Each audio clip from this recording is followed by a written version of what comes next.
Hello everyone. So in today's tutorial, I will show you how to create a responsive web page using this design that I have already. So I just created a simple um, web page, like more or less like an hero section.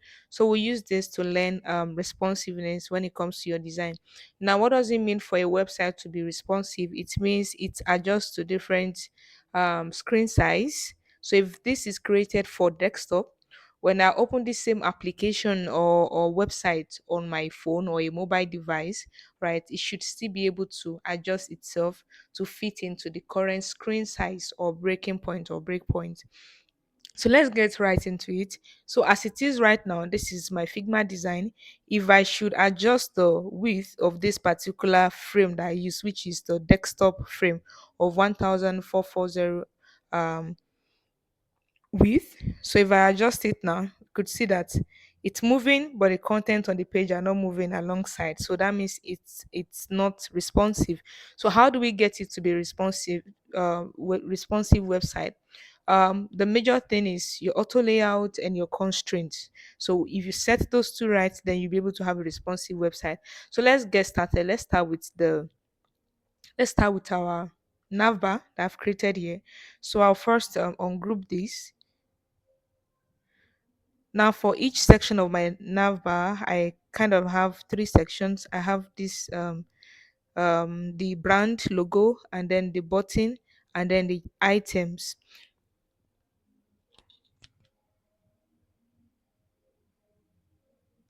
So I've selected these three because I want them to always go together, right? I'll add auto layout to them, right? To the three items, right? I think I'm okay with the gap as it is right now.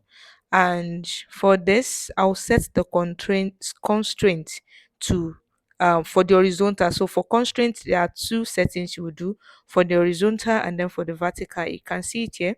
The horizontal has this line coming from left to right. So that means how does the element adjust in respect or in relative to the frame it is in when it comes to moving from left to right, and how does it adjust when it comes to coming from top to bottom. So from left to right, I want this. If I expand this or decrease it or whatever it is I do, right, to the current frame size, this should adjust itself to fit in the center regardless. And then for the um that's for the horizontal. No, I want it to be left and right, sorry. Right, and then for the vertical part, I want it to be at the top, right? So that's the settings I'm doing for this. And then for the button to the right, since this will always be should always be to the right of the page, so what I would do is to make this um right and top, right? So I think the first one I made it what, yeah, so this actually should be center, and then it should be top. And then here I want this to be left and top. So I think this is where it's right where it should be, but we can test that. So I'll click on the frame. So let's try and adjust now and see what happens. So we can see the nav bar is adjusting and fitting according to the current frame size as I'm expanding it. And also if I reduce it, everything still kind of coordinates. But the only issue now, or the most recent issue, will be that the other contents are not moving alongside and they are not responsive along with the content. So let's work on the background, for example. So for the background, my background is in this rectangle one. So what I would do is I can set that the constraint for this. I can set it to um left and right. So let's see how that works for the horizontal. So as I'm moving to the horizontal side, give me a minute. I clicked on something else. So for the home screen, um, let's go again. Yeah, so it adjusts accordingly like that.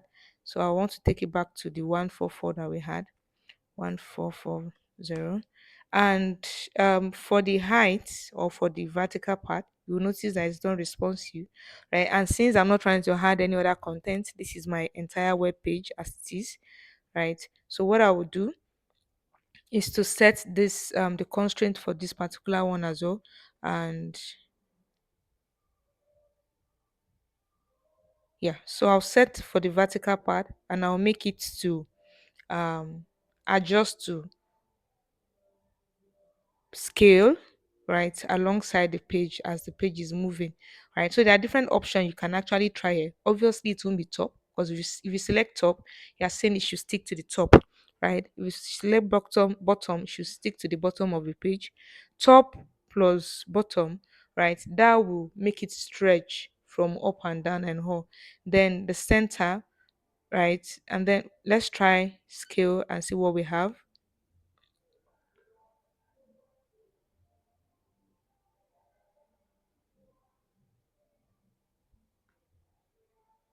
So we have this. So to keep adjusting that way to whatever area that we want to go to.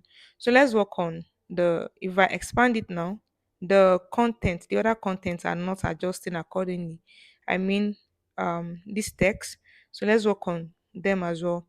So for this, I would like to select these three texts together, or three items or elements together.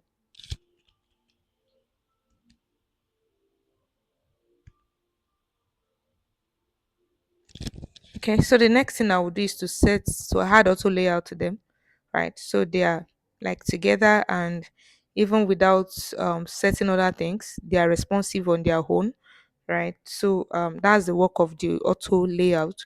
But in respect to the frame now, I'll go ahead and set the constraint so that so let's go ahead and do that. So for this, I want this element to actually always be in the center of the page, regardless of the size of the screen.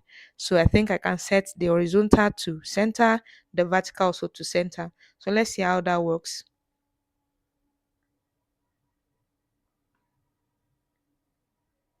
Yeah, so we notice that they are, let me minimize my screen so that you can see what I'm doing.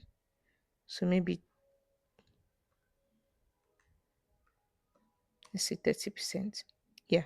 So you see that they are adjusting, but I skipped something when I selected this. I skipped the line that I drew under panel. So let's do Control Z and just go back to um I think the beginning before we set the auto layout. So Control Z again, and then Control Z, and then okay. So I can click on this and remove the auto layout, and then also click and ungroup, right? So I have what I had before. So let me go ahead and do the selection again.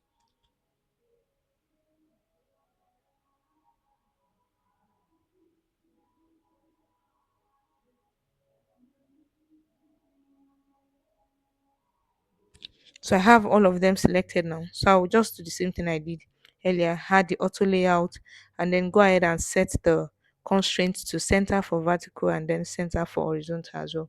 So if I go ahead and adjust this now, could see that it's fitting the way it should, right, to whatever frame size that I'm on, right. So then what you notice is I want you to fix your eyes on the dimensions that we have here, right. If it's going wider, wider, wider, everything still fits, but it gets to some what we call a break point, and some other part of the page becomes a bit clumsy. So it still looks good right now. Then I'm going on, and then I'm going on. This is a smaller screen size now, right.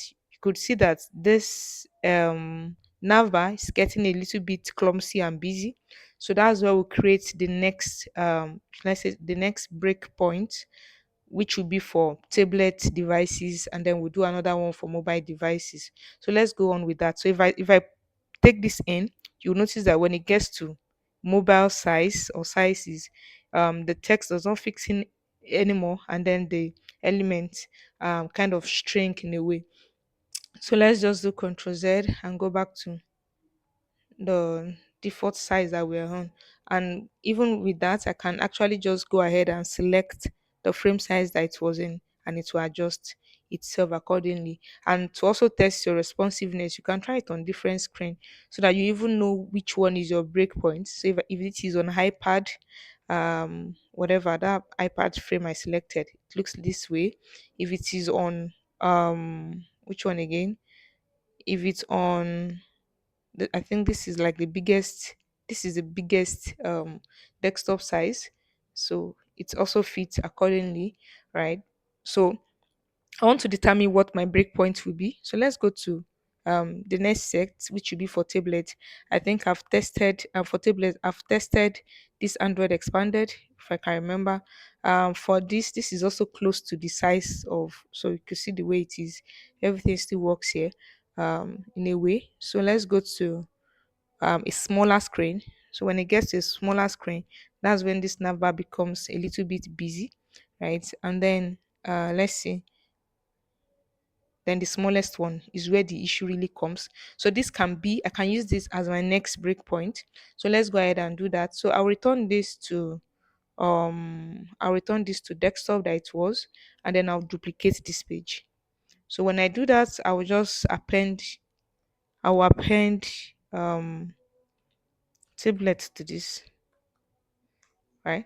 And then I'll just come to frame and select the particular tablet size, which is the smallest one here that I'll be designing for, right? And then when I get to this side of the screen, I can choose to introduce my that menu icon here and remove this nav items, yes, here. But I think what I just want to do is to adjust this and move it a bit to the left. Also, these guys, put them in the center, but then reduce their sizes.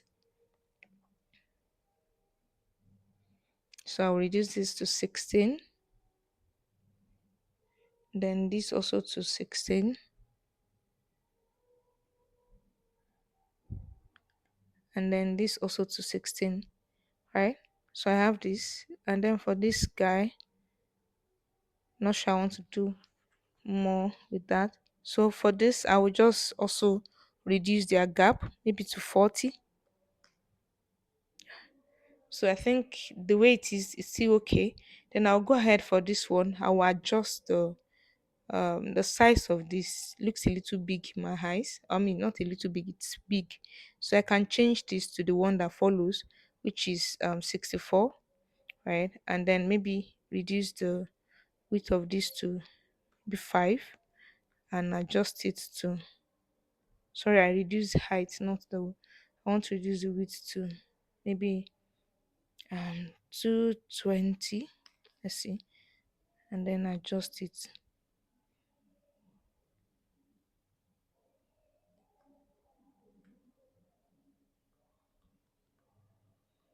Okay, so for the guy that follows, can also reduce that to maybe 40. And then for the button, I can easily just adjust that because I have an auto layout. In fact, for every other one also, I can easily just adjust, right? So when I adjust, I still move to the center, right? So for this, let me adjust this guy.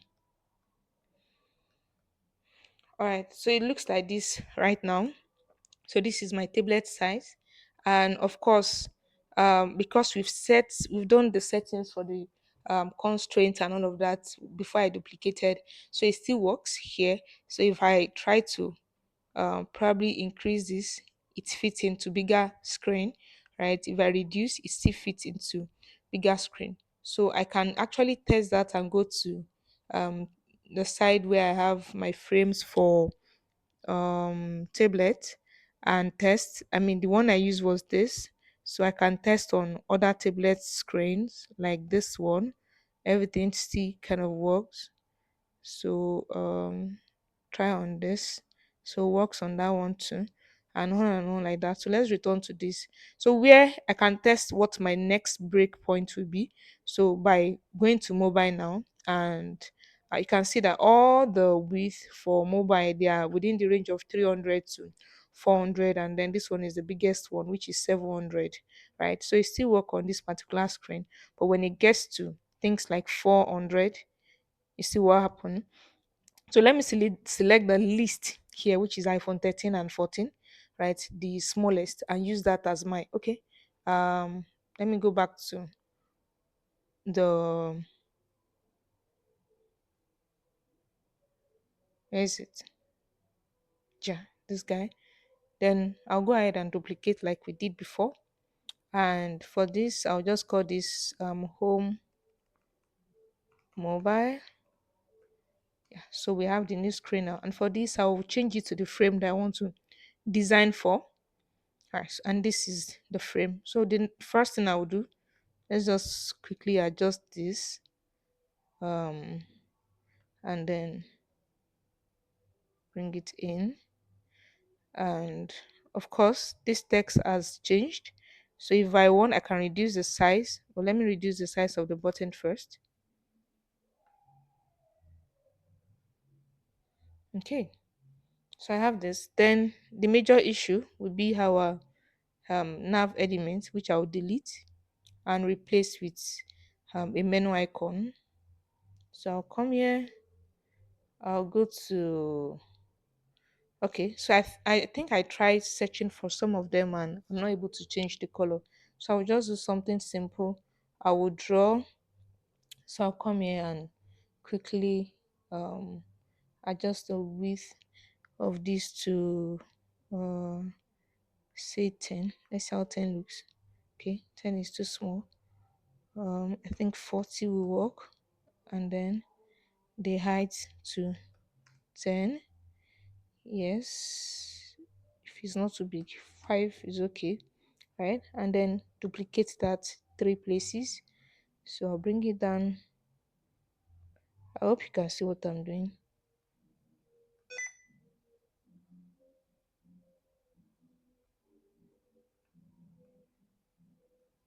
So duplicate that again.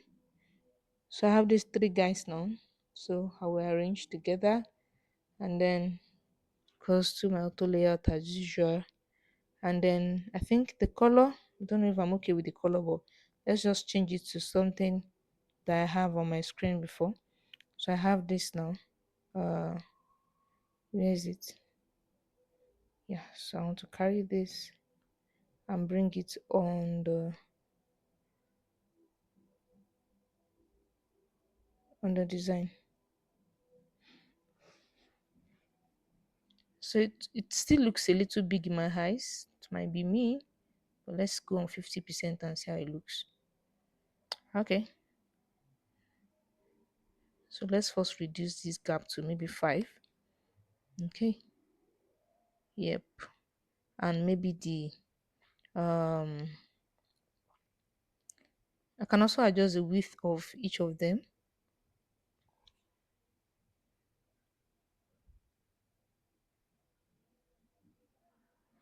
So maybe to 30, something more tiny.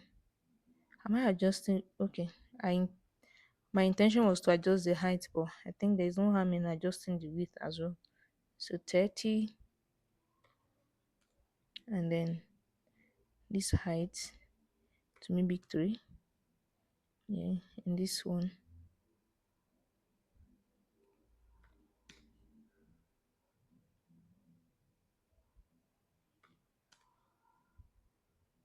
Okay, so this actually works for me.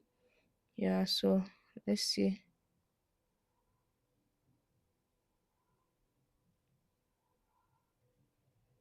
Okay, so this is what I have for my mobile screen. So I can reduce the size of this actually from 64 to maybe 48, right? And then the one that follows I can reduce to something also smaller than that. And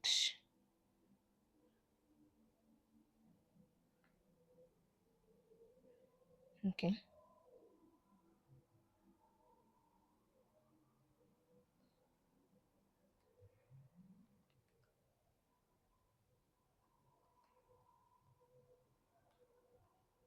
so of course for this one can reduce the width to 200, even lesser than that, 180. Okay, let's assume that it's okay like that. Then I bring this to the center. Yeah, so this is how the design looks on the mobile and on the tablet and then on the desktop. So we can zoom out on that to see. So we have this. So the major settings here your auto layout and your constraints. If you can get that right, you have a responsive design even in Figma. So if there's any question you have, you can please let me know in the comment section. And if there's any maybe any tutorial you want me to do, I'll be glad to hear from you. So thank you guys for watching. Bye.